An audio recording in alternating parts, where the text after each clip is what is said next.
Hi all, LDC, LPUP, LGS, CPO തുടങ്ങിയ PSC പരീക്ഷകളിലൊക്കെ ചോദിക്കാൻ സാധ്യതയുള്ള ഒരു ഏരിയ ആണ് മലയാള പത്രപ്രവർത്തനം. അതിൻ്റെ കുറച്ച് ഭാഗങ്ങളാണ് നമ്മൾ ഈ ഒരു ക്ലാസ്സിൽ കൂടി ഡിസ്കസ് ചെയ്യാൻ പോകുന്നത്. അപ്പോൾ നമുക്ക് ക്ലാസ്സിലേക്ക് പോകാം. ഫസ്റ്റ് നമ്മൾ രാജ്യസമാചാരമാണ്. മലയാളത്തിലെ ആദ്യ പത്രമാണ് രാജ്യസമാചാരം. ഇത് 1847 ജൂൺ മാസത്തിൽ തലശ്ശേരിയിലെ ഇല്ലിക്കുന്ന് പ്രസ്സിൽ നിന്നാണ് ഇതിൻ്റെ പ്രസിദ്ധീകരണം ആരംഭിക്കുന്നത്. രാജ്യസമാചാരം. ഈ രാജ്യസമാചാരം ആരംഭിച്ചത് ഹെർമൻ ഗുണ്ടർട്ടാണ്. 1847 ജൂൺ മാസത്തിൽ ഇതിൻ്റെ പ്രസിദ്ധീകരണം ആരംഭിക്കുന്നത്. തുടക്കത്തിൽ ഫ്രീ ഒക്കെ ആയിട്ടായിരുന്നു ഇത് കൊടുത്തിരുന്നത്. ദെൻ ഇതിൻ്റെ ഒരു മാസത്തിൽ 1 ലക്കം വീതമാണ് പ്രസിദ്ധീകരിച്ചത്. ഇതിൻ്റെ പ്രസിദ്ധീകരണം അവസാനിപ്പിക്കുന്നത് 1850 ഇതിൻ്റെ പ്രസിദ്ധീകരണം അവസാനിക്കുകയും ചെയ്തു. ഇതിൻ്റെ പത്രാധിപർ എന്ന് പറയുന്നത് ജോർജ് ഫെഡറിക് മുള്ളർ ആയിരുന്നു. ഇതിൻ്റെ ആദ്യ പത്രാധിപരായിരുന്നു ജോർജ് ഫെഡറിക് മുള്ളർ. അപ്പോൾ ഇത് സ്ഥാപിച്ച അതേ വർഷം തന്നെ സ്ഥാപിച്ച വേറൊരു പത്രം കൂടെ നമുക്ക് പഠിക്കാനായിട്ടുണ്ട്. അത് പശ്ചിമോദയമാണ്. അതായത് നമ്മൾ രാജ്യസമാചാരം 1847 ജൂൺ മാസമാണ് സ്ഥാപിച്ചാരംഭിച്ചതെങ്കിൽ പശ്ചിമോദയം 1847 ഒക്ടോബർ മാസത്തിലാണ് അതും ഇല്ലിക്കുന്ന് പ്രസ്സിൽ നിന്നും, തലശ്ശേരിയിലെ ഇല്ലിക്കുന്ന് പ്രസ്സിൽ നിന്നും പ്രസിദ്ധീകരണം ആരംഭിച്ചു. ഇത് ആരംഭിക്കുന്നത് ഹെർമൻ ഗുണ്ടർട്ടാണ്. ഇതിൻ്റെ ആദ്യ പത്രാധിപരും നമ്മൾ നേരത്തെ പഠിച്ച വ്യക്തി തന്നെയാണ്, ജോർജ് ഫെഡറിക് മുള്ളറാണ്. അതായത് നമ്മുടെ ഇതിൻ്റെ പത്രാധിപർ തന്നെ, രാജ്യസമാചാരത്തിൻ്റെ പത്രാധിപർ തന്നെയാണ് പശ്ചിമോദയത്തിലും വരുന്നത്, ജോർജ് ഫെഡറിക് മുള്ളർ. അതായത് രാജ്യസമാചാരം 1850 പ്രവർത്തനം അവസാനിപ്പിക്കുന്നതെങ്കിൽ പശ്ചിമോദയം 1851 പ്രവർത്തനം അവസാനിപ്പിക്കുന്നത്. മാത്രമല്ല, നമുക്ക് യൂറോപ്പിൻ്റെ ചരിത്രവും ഭൂമിശാസ്ത്രവും ഒക്കെ പരിചയപ്പെടുത്തിയ ബാസൽ ഇവാഞ്ചലിക് മിഷൻ, ഈ ബാസൽ ഇവാഞ്ചലിക് മിഷൻ്റെ സഹായത്തോടു കൂടി ആരംഭിച്ച ഒരു പത്രമായിരുന്നു പശ്ചിമോദയം എന്ന് പറയുന്നത്. അതിൻ്റെ ഒരു സപ്പോർട്ട് ഈ ഒരു പത്രത്തിന് ഉണ്ടായിരുന്നു. അതൊന്ന് ഓർത്ത് വെച്ചേക്കുക. നെക്സ്റ്റ് വൺ, ഇതിന് അതുപോലെ നമ്മൾ ആദ്യത്തെ പത്രം എന്ന് പറയുന്നത് രാജ്യസമാചാരം ഫ്രീ ആയിരുന്നുവെങ്കിൽ ഇതിന് പൈസ ഉണ്ടായിരുന്നു. 2 പൈസയ്ക്കായിരുന്നു ഇത് വിറ്റിരുന്നത് അന്ന്. ദെൻ അടുത്തതാണ് വെസ്റ്റേൺ സ്റ്റാർ. നമ്മുടെ കേരളത്തിലെ ആദ്യത്തെ ഇംഗ്ലീഷ് പത്രമാണ് വെസ്റ്റേൺ സ്റ്റാർ എന്ന് പറയുന്നത്. കേരളത്തിലെ ആദ്യത്തെ ഇംഗ്ലീഷ് പത്രമാണ്. ഇതിൻ്റെ ഒരു മലയാളം പതിപ്പ് പശ്ചിമവാരിക എന്ന പേരിൽ പുറത്തിറങ്ങിയിട്ടുണ്ട്. പശ്ചിമവാരിക എന്ന പേരിലാണ് ഈ വെസ്റ്റേൺ സ്റ്റാർ എന്ന പത്രത്തിൻ്റെ മലയാളം പതിപ്പ് പുറത്തിറങ്ങിയിട്ടുണ്ട്. ഈ ഒരു പത്രത്തിൽ തിരുവിതാംകൂറിലെ ഭരണത്തെ വിമർശിച്ചുകൊണ്ട് വെസ്റ്റേൺ സ്റ്റാർ എന്ന പത്രത്തിൽ ലേഖനങ്ങൾ എഴുതിയ നമ്മുടെ നവോത്ഥാന നായകൻ ചോദിച്ചു കഴിഞ്ഞാൽ നിങ്ങൾക്കറിയാം, തിരുവിതാംകൂറിൻ്റെ വന്ധ്യവയോധികൻ എന്നറിയപ്പെടുന്ന ബാരിസ്റ്റർ GP പിള്ളയാണ് വെസ്റ്റേൺ സ്റ്റാർ എന്ന നമ്മുടെ കേരളത്തിലെ ആദ്യത്തെ ഇംഗ്ലീഷ് പത്രത്തിൽ തിരുവിതാംകൂറിലെ രാജഭരണങ്ങളെയൊക്കെ വിമർശിച്ചുകൊണ്ട് ലേഖനങ്ങൾ എഴുതിയത് അദ്ദേഹമാണ്, ബാരിസ്റ്റർ GP പിള്ളയാണ്. അതാണ് വെസ്റ്റേൺ സ്റ്റാർ എന്ന പത്രം. അപ്പം അടുത്ത പത്രം നമ്മുടെ കേരളത്തിൽ ഇപ്പോഴും പ്രസിദ്ധീകരണം തുടരുന്ന ഏറ്റവും പഴയ പത്രം ചോദിച്ചാൽ അത് നസ്രാണി ദീപികയാണ്. ഇപ്പം അതിൻ്റെ പേര് നസ്രാണി ദീപിക എന്നല്ല, ദീപിക എന്നാണ്. ഇത് 1877 ഏപ്രിൽ 15 കോട്ടയത്തിനടുത്തുള്ള മാന്നാനത്ത് സെൻറ്റ് ജോസഫ് അച്ചടിശാലയിലെ തടി കൊണ്ടുണ്ടാക്കിയ അച്ചിലാണിത് പ്രസിദ്ധീകരിക്കുന്നത്.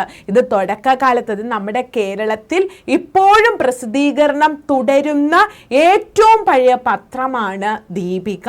ഇത് തുടക്കത്തിൽ ദീപിക എന്ന പേരിലായിരുന്നില്ല, ഇത് നസ്രാണി ദീപികയായിരുന്നു. ഇതാണ് പിന്നീട് ദീപികയായത്. ഇനി ഈ നസ്രാണി ദീപികയുടെ ആദ്യ ആദ്യ പത്രാധിപരും സ്ഥാപകനുമൊക്കെ ഒരാൾ തന്നെയാണ്, മാണി കത്തനാരാണ്. ഇത് സ്ഥാപിച്ചിരിക്കുന്നത് മാണി കത്തനാരാണ്. അതുപോലെ 1997 ഇന്റർനെറ്റ് എഡിഷൻ ഇറക്കിയ ആദ്യ മലയാള പത്രം ദീപികയാണ്. അതായത് നമ്മുടെ ഇന്റർനെറ്റ് എഡിഷൻ ആദ്യമായിട്ട് ഇറക്കിയ മലയാള പത്രം ചോദിച്ചാൽ അത് ദീപികയാണ്. ദീപികയിൽ ലേഖനങ്ങൾ എഴുതിയിരുന്ന പ്രശസ്തരായ വ്യക്തികളാണ് കേരളവർമ്മ, വലിയകോയി തമ്പുരാൻ, KR രാജരാജവർമ്മ, KC കേശവപിള്ള. ഇവരൊക്കെ നമ്മുടെ അന്ന് പിന്നീട് ദീപികയായ സമയത്ത് ഇതിൽ ലേഖനങ്ങളൊക്കെ എഴുതിയതാണ്. അതായത് 125 വർഷം പൂർത്തിയാക്കിയ നമ്മുടെ മലയാള പത്രമാണ്. ആദ്യ പത്രം ദീപികയാണ്, അതിനുശേഷം മാത്രമേ മലയാള മനോരമ വരുന്നുള്ളൂ. അപ്പോൾ ഇതിന്റെ സ്ഥാപകനും എഡിറ്ററുമെല്ലാം മാണി കത്തനാരായിരുന്നു, ഓർത്തു വെച്ചേക്കുക. നെക്സ്റ്റ്, നമ്മുടെ ഈ ദീപികയുടെ ഒരു അനുബന്ധ പത്രമാണ് രാഷ്ട്രദീപിക. ഏറ്റവും അധികം പ്രചാരമുള്ള ഒരു സായാഹ്ന പത്രം ചോദിച്ചാൽ അത് രാഷ്ട്രദീപികയാണ്. പിന്നെ ദീപിക കുറച്ച് വേറെ പത്രങ്ങളുമൊക്കെ കുറേ പ്രസിദ്ധീകരണങ്ങളൊക്കെ ഇറക്കിയിട്ടുണ്ട്. കർഷകൻ, ശ്രീധനം, ചിൽഡ്രൻസ് ഡൈജസ്റ്റ്, ഇതെല്ലാം ദീപികയുടെ അനുബന്ധ പ്രസിദ്ധീകരണങ്ങളാണ്. അപ്പോൾ ഇതിൻ്റെ ഒരു സായാഹ്ന പത്രം രാഷ്ട്രദീപികയാണ്. ഏറ്റവും കൂടുതൽ പ്രചാരത്തിലുണ്ടായിരുന്ന ഒരു പത്രം തന്നെയാണ് രാഷ്ട്രദീപികം. അപ്പോൾ സ്ഥാപിക്കുന്ന സമയത്തിൻ്റെ പേര് നസ്രാണി ദീപിക എന്നാണ്. മാണി കത്തനാരാണ് അതിൻ്റെ ആദ്യ എഡിറ്ററും സ്ഥാപകനും എന്ന് പറയുന്നത്. അതുപോലെ അതേപോലെ തന്നെ 1907 മിതവാദി പത്രം ആരംഭിക്കുന്നത്. മിതവാദി എവിടേക്കോ കേട്ടൊരു പേര് അല്ലേ? യെസ്, ഇത് നമ്മുടെ T. ശങ്കരൻ്റെ നേതൃത്വത്തിലാണ് 1907 തലശ്ശേരിയിലെ വിദ്യാവിലാസം പ്രസ്സിൽ നിന്നാണ് മിതവാദി പ്രസിദ്ധീകരിക്കുന്നത്. ഇവിടെ നിന്നാണ്? തലശ്ശേരിയിലെ വിദ്യാവിലാസം പ്രസ്സിൽ നിന്നും. തലശ്ശേരിയിലെ വിദ്യാവിലാസം പ്രസ്സിൽ നിന്നും 1907 നമ്മുടെ ബംഗാൾ വിഭജനത്തിൻ്റെ സൂററ്റ് സ്പ്ലിറ്റിൻ്റെ സമയത്താണ് ഇത് വരുന്നത്. അപ്പം നമ്മളിത് പ്രസിദ്ധീകരിക്കുന്നത് T. ശങ്കരൻ്റെ നേതൃത്വത്തിലാണ്. ആദ്യ പത്രാധിപർ മൂർക്കോത്ത് കുമാരൻ. നമുക്കറിയാം ശ്രീനാരായണ ഗുരു ജീവിച്ചിരിക്കുമ്പോൾ തന്നെ പ്രതിമകൾ സ്ഥാപിച്ചത് അദ്ദേഹത്തിൻ്റെ പേരിലാണ്. അപ്പോൾ ഈ ശ്രീനാരായണ ഗുരുവിൻ്റെ പ്രതിമകളൊക്കെ സ്ഥാപിക്കാനായിട്ട് മുൻകൈ എടുത്ത വ്യക്തിയാണ് മൂർക്കോത്ത് കുമാരൻ. അദ്ദേഹമായിരുന്നു ഇതിൻ്റെ ആദ്യ പത്രാധിപര്. തീയരുടെ ബൈബിൾ, അതായത് കൂടുതലും ഈഴവ സമുദായത്തിൽപ്പെട്ടവരാണ് ഇതുമായി ബന്ധപ്പെട്ട് വർക്ക് ചെയ്തിരുന്നത്. അപ്പോൾ കൂടുതൽ ആളുകൾ തീയരുടെ ബൈബിൾ, അധസ്ഥിതരുടെ ബൈബിൾ എന്നൊക്കെ അറിയപ്പെട്ട പത്രം ചോദിച്ചാൽ അത് മിതവാദിയാണ്. കുമാരനാശാന്റെ വീണപൂവ്, നമ്മുടെ മഹാകാവ്യം എഴുതാതെ മഹാകവിയായ വ്യക്തിയാണ് കുമാരനാശാൻ. അദ്ദേഹത്തിൻ്റെ മലയാളത്തിലെ ആദ്യത്തെ ലക്ഷണമൊത്ത ഖണ്ഡകാവ്യമാണ് വീണപൂവ്. ഈ വീണപൂവ് ആദ്യമായിട്ട് പ്രസിദ്ധീകരിക്കുന്നത് മിതവാദിയിലാണ് 1907. അപ്പോൾ ഇത് സ്റ്റാർട്ട് ചെയ്യുമ്പോൾ ഇതിൻ്റെ പ്രസിദ്ധീകരണം ആരംഭിക്കുന്നത് തലശ്ശേരിയിൽ നിന്നാണ്. പിന്നീട് 1913 ഇതിൻ്റെ പ്രസിദ്ധീകരണം കോഴിക്കോട്ട് നിന്നുമാകുന്നു. C. കൃഷ്ണൻ ഈ പത്രം ഏറ്റെടുത്ത് കോഴിക്കോട്ട് നിന്നും പ്രസിദ്ധീകരണം ആരംഭിച്ചു. അപ്പോൾ തുടങ്ങുന്നത് തലശ്ശേരിയിൽ നിന്നാണ്. പിന്നീട് C. കൃഷ്ണൻ ഇതിൻ്റെ നേതൃത്വം ഏറ്റെടുക്കുന്നുണ്ട്. അതിനുശേഷം അദ്ദേഹത്തെ നമ്മൾ മിതവാദി കൃഷ്ണൻ എന്ന പേരിലൊക്കെ അറിയപ്പെടുന്നുണ്ട്. റഷ്യൻ വിപ്ലവത്തിന് പിന്തുണ പ്രഖ്യാപിച്ച മലയാള പത്രം ചോദിച്ചു കഴിഞ്ഞാൽ അത് മിതവാദിയാണ്. 1917 റഷ്യൻ വിപ്ലവത്തിന് പിന്തുണ പ്രഖ്യാപിച്ച മലയാള പത്രം ചോദിച്ചു കഴിഞ്ഞാൽ അത് മിതവാദിയാണ്, ഓർത്തു വെച്ചേക്കുക. നെക്സ്റ്റ് അടുത്തതിലേക്ക് നമുക്ക് പോകാം. അടുത്ത നമ്മൾ ഹിസ്റ്ററിയിലൊക്കെ നിങ്ങൾ പഠിച്ചിട്ടുണ്ടാവും സ്വദേശാഭിമാനി പത്രം. ഈ സ്വദേശാഭിമാനി പത്രം ആരാണ് സ്ഥാപിക്കുന്നത്? വക്കം അബ്ദുൽ ഖാദർ മൗലവിയുടെ അദ്ദേഹം ആണ് സ്വദേശാഭിമാനി പത്രം ആരംഭിക്കുന്നത്. അതിൻ്റെ ആദ്യ പത്രാധിപർ CP ഗോവിന്ദപിള്ളയാണ്. പിന്നെയാണ് നമ്മുടെ സ്വദേശാഭിമാനി രാമകൃഷ്ണ പിള്ള പത്രത്തിൻ്റെ പത്രാധിപരാകുന്നതും.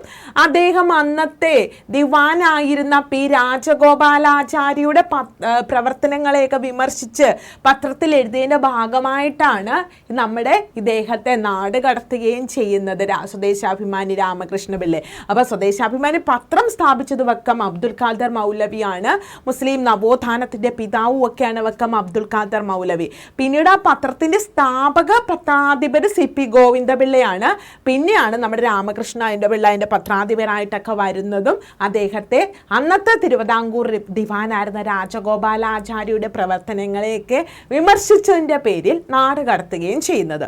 അടുത്തത് മലയാള മനോരമയാണ്. നമ്മുടെ കേരളത്തിലെ ആദ്യത്തെ joint stock exchange കമ്പനിയായിട്ട് 1888 Malayala Manorama register ചെയ്യുന്നത്. അപ്പോൾ ആദ്യം ഇത് പത്രമായിരുന്നില്ല, ജോയിൻറ്റ് സ്റ്റോക്ക് എക്സ്ചേഞ്ച് കമ്പനി ആയിട്ടാണ് മലയാള മനോരമ ഫസ്റ്റില 1888 രജിസ്റ്റർ ചെയ്യുന്നത്. അപ്പം നമ്മൾ പറഞ്ഞു ഇത് ആദ്യം തന്നെ 125 വർഷം പിന്നിട്ട മലയാളത്തിലെ രണ്ടാമത്തെ പത്രം. ആദ്യത്തെ പത്രം നമ്മൾ ഓൾറെഡി പഠിച്ചു, 120 വർഷം പിന്നിട്ട ആദ്യ ഒരു പത്രം നമ്മൾ പഠിച്ചു, ദീപിക.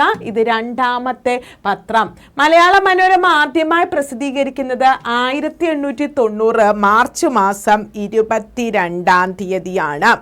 ഇത് 1928 മുതലാണ് ദിനപത്രമാകുന്നത്. 1928 ജൂലൈ 2 മുതലാണ് ഇത് ദിനപത്രമാകുന്നത്. ഇതിൻ്റെ സ്ഥാപകൻ കണ്ടത്തിൽ വർഗീസ് മാപ്പിളയാണ്.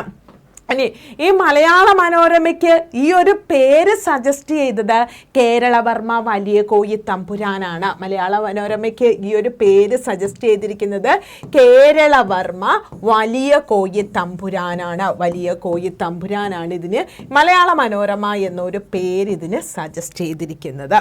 ദെൻ മലയാള മനോരമ പ്രസിദ്ധീകരിക്കുന്ന സാഹിത്യ മാസികയാണ് ഭാഷാപോഷിണി. ഇത് ചോദിച്ചിട്ടുണ്ട്.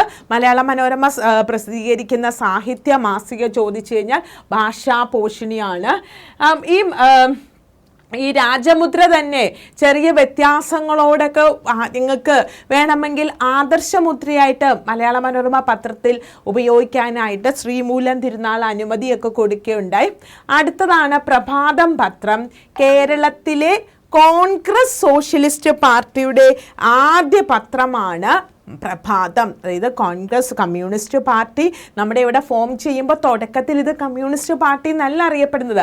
അത് കമ്മ്യൂണിസ്റ്റ് പാർട്ടി തുടക്കത്ത് കാലത്തിൽ അറിയപ്പെടുന്നത് കോൺഗ്രസ് സോഷ്യലിസ്റ്റ് പാർട്ടി എന്ന പേരിലാണ്. അപ്പോൾ ഇതിൻ്റെ മുഖപത്രമായിരുന്നു, ഇതിൻ്റെ പത്രാധിപർ EMS നമ്പൂതിരിപ്പാടാണ്. സുരേന്ദ്രൻ എന്ന തൂലികാ നാമത്തിൽ ഇദ്ദേഹം ലേഖനങ്ങൾ എഴുതുമായിരുന്നു പ്രഭാതം എന്ന പത്രത്തിൽ. അപ്പോൾ പ്രഭാതം എന്ന പത്രത്തിൻ്റെ പത്രാധിപര് ചോദിച്ചു കഴിഞ്ഞു കഴിഞ്ഞാൽ അത് നമ്മുടെ EMS ആണ്. അദ്ദേഹം അതുപോലെ തന്നെ 2ാം ലോക മഹായുദ്ധത്തിൻ്റെ ഭാഗമായി പ്രസിദ്ധീകരണം നിർത്തിച്ചത് പ്രസിദ്ധീകരണ അനുമതി ഇല്ലാതായ പത്രമാണ് പ്രഭാതം.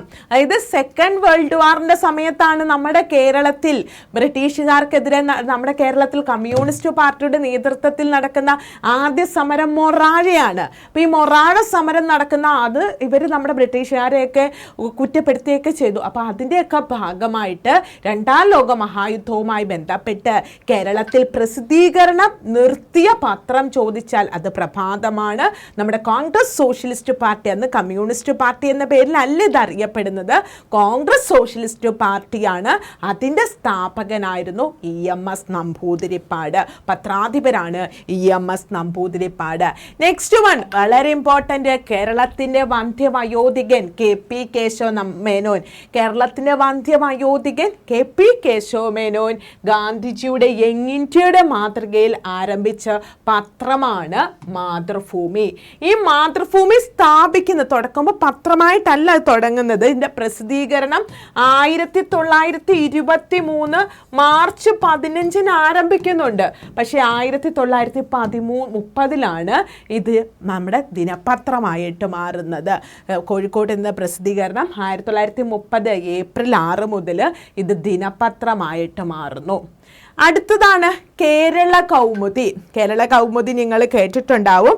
CV കുഞ്ഞിരാമൻ്റെ പത്രമാണ് 1911 ബംഗാൾ വിഭജനം ക്യാൻസൽ ചെയ്ത വർഷമാണ് CV കുഞ്ഞിരാമൻ കേരള കൗമുദി എന്ന പത്രം ആരംഭിക്കുന്നത്. ഇത് അതിൻ്റെ ആദ്യത്തെ ആസ്ഥാനം മയ്യനാടാണ്. ഇപ്പം നിലവിൽ ഈ ഒരു പത്രത്തിൻ്റെ കേരള കൗമുദി പത്രത്തിൻ്റെ ആസ്ഥാനം തിരുവനന്തപുരമാണ്. ഈ കേരള കൗമുദി പത്രത്തിൻ്റെ ഹൃദയവും ആത്മാവും എന്നറിയപ്പെട്ട വ്യക്തിയാണ് CV കുഞ്ഞിരാമൻ. അപ്പോൾ കേരള കൗമുദി പത്രത്തിൻ്റെ ഹൃദയവും ആത്മാവും എന്നറിയപ്പെട്ട വ്യക്തി CV കുഞ്ഞിരാമനാണ്. അതുപോലെ തന്നെ നമ്മുടെ ശ്രീനാരായണ ഗുരുവിൻ്റെ ദർശനങ്ങൾ, ആദർശങ്ങൾ ആദ്യമായിട്ട് പ്രസിദ്ധീകരിച്ച പത്രം ചോദിച്ചു കഴിഞ്ഞാൽ അത് നമ്മുടെ കേരള കൗമുദിയാണ്. ഇത് 1940 ഇത് ദിനപത്രമായത്. ഇനി നമ്മുടെ കേരള പത്രത്തിൻ്റെ പിതാവ് ചോദിച്ചു കഴിഞ്ഞാൽ അത് ഹെർമൻ ഗുണ്ടർട്ടാണ്. ഇത് ആദ്യം നമ്മൾ കുറച്ചും കാര്യങ്ങളൊക്കെ ഇദ്ദേഹവുമായി ബന്ധപ്പെട്ട് പഠിച്ചില്ലേ, പത്രപ്രവർത്തനങ്ങളൊക്കെ ആയിട്ട് ബന്ധപ്പെട്ട്. അപ്പോൾ ഈ ഹെർമൻ ഗുണ്ടർട്ടാണ് നമ്മുടെ കേരളത്തിലെ രാജ്യസമാചാരത്തിൻ്റെയും ഒക്കെ സ്ഥാപിച്ച അദ്ദേഹമല്ലേ. അപ്പോൾ ആ കേരള പത്രത്തിൻ്റെ സ്ഥാപകൻ ഹെർമൻ ഗുണ്ടർട്ടാണ്. പത്രപ്രവർത്തനത്തിൻ്റെ പിതാവ് ചെങ്കുളത്ത് കുഞ്ഞിരാമൻ മേനോനാണ്. പത്രപ്രവർത്തനത്തിൻ്റെ പിതാവ്. അതുപോലെ കേരള നവോത്ഥാന പത്രത്തിൻ്റെ പിതാവ് ചോദിച്ചാൽ വക്കം അബ്ദുൽ ഖാദർ മൗലവിയാണ്.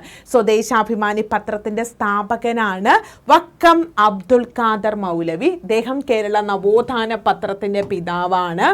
മലയാള പത്രപ്രവർത്തനത്തിന്റെ വന്ധ്യവയോധികൻ ചോദിച്ചാൽ വേങ്ങയിൽ കുഞ്ഞിരാമൻ നായരാണ്. മലയാള പത്രപ്രവർത്തനത്തിന്റെ വന്ധ്യവയോധികൻ ചോദിച്ചാൽ വേങ്ങയിൽ കുഞ്ഞിരാമൻ നായരാണ്.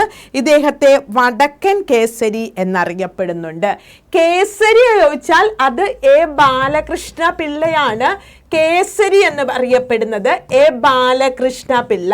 പക്ഷെ വടക്കൻ കേസരി എന്നറിയപ്പെടുന്നത് വേങ്ങയിൽ കുഞ്ഞിരാമൻ നായരാണ്. അദ്ദേഹം മലയാള പത്രപ്രവർത്തനത്തിന്റെ വന്ധ്യവയോധികനാണ്. അപ്പൊ കേരള നവോത്ഥാന പത്രത്തിന്റെ പിതാവ് വക്കം അബ്ദുൽ ഖാദർ മൗലവി, കേരള പത്രപ്രവർത്തനത്തിന്റെ വന്ധ്യവയോധികൻ വേങ്ങയിൽ കുഞ്ഞിരാമൻ നായർ, അദ്ദേഹത്തെ വടക്കൻ കേസരി എന്ന് അറിയപ്പെടുന്നു. സോ നമ്മുടെ മത്സര പരീക്ഷകളിലൊക്കെ സാധാരണ ചോദിക്കുന്ന കുറച്ച് ചോദ്യങ്ങളാണ് നമ്മളിപ്പോൾ പരിചയപ്പെട്ടത്. അപ്പോൾ ഇതിന് ഫ്രീ ആയിട്ടുള്ള നോട്ട്സ് വേണമെങ്കിൽ നമ്മൾ ആപ്പ് ഡൗൺലോഡ് ചെയ്യണം. ആപ്പിൽ മൈ കോണ്ടൻറ്റ് ഇവിടെയുണ്ട്. ഇവിടെ ഫ്രീ ക്ലാസ്സുകളൊക്കെ പോകുന്നുണ്ട്. നിങ്ങൾ ആപ്പ് ഡൗൺലോഡ് ചെയ്യുകയാണെങ്കിൽ നിങ്ങൾക്ക് ആപ്പിനകത്തിൽ നിന്നും ഈ ഫ്രീ ക്ലാസ്സുകളൊക്കെ കിട്ടുന്നതാണ്. ദെൻ അതുപോലെ തന്നെ എൻ്റെ റൈറ്റ് സൈഡിൽ സജിത മിസ് ഫ്രീ ക്ലാസ് എന്ന് വെച്ച് നോക്കിക്കഴിഞ്ഞാൽ ഫ്രീ PDF നോക്കിക്കഴിഞ്ഞാൽ നമ്മൾ യൂട്യൂബിൽ ചെയ്യുന്ന ഹിസ്റ്ററിയുടെ ഇതുപോലെയുള്ള ടോപ്പിക്കുകളുടെയൊക്കെ ഫ്രീ ആയിട്ടുള്ള നോട്ട്സ് നിങ്ങൾക്ക് കിട്ടുന്നതാണ്.